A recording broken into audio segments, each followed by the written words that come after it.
In West Jerusalem's Meir She'arim neighborhood, residents are preparing for the Sabbath. Roads are closed to prevent people from driving in an area home only to ultra-Orthodox Jews. Called the HAREDI, the Torah scriptures dictate their way of life. However, a bill that could see them conscripted for national service has sparked shock in the community. The ultra-Orthodox today are 1 million people. They believe that studying the Torah is the most important thing for the Jewish nation, not wars, not the army. The army isn't an appropriate place for a religious man. Recruiting changes the culture and values, feelings. For moral reasons, it doesn't fit. Israeli law says every man and woman over 18 must serve in the army. While Orthodox Jews can apply for an exemption, they may not be able to for much longer.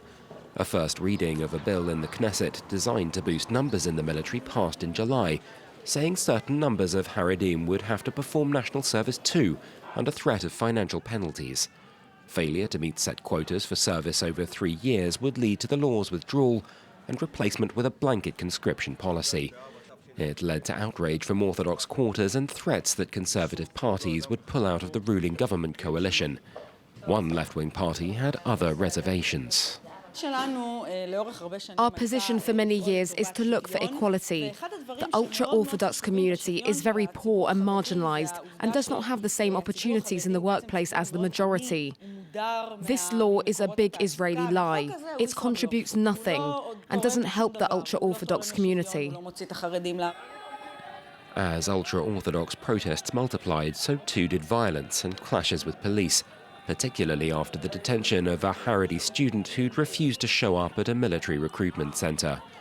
Even with the possibility they have to obtain an exemption, many in the community refuse to do so on religious grounds and are seen as draft dodgers. There's strong resistance from ultra-Orthodox society towards going into the army, except for young modern liberals who are starting to, but the mainstream stay to study the Torah in seminaries. Over 10 years, numbers of Haredi youths enlisting have gone from 300 to 3,000. However, they can in turn face aggression and harassment on their return home.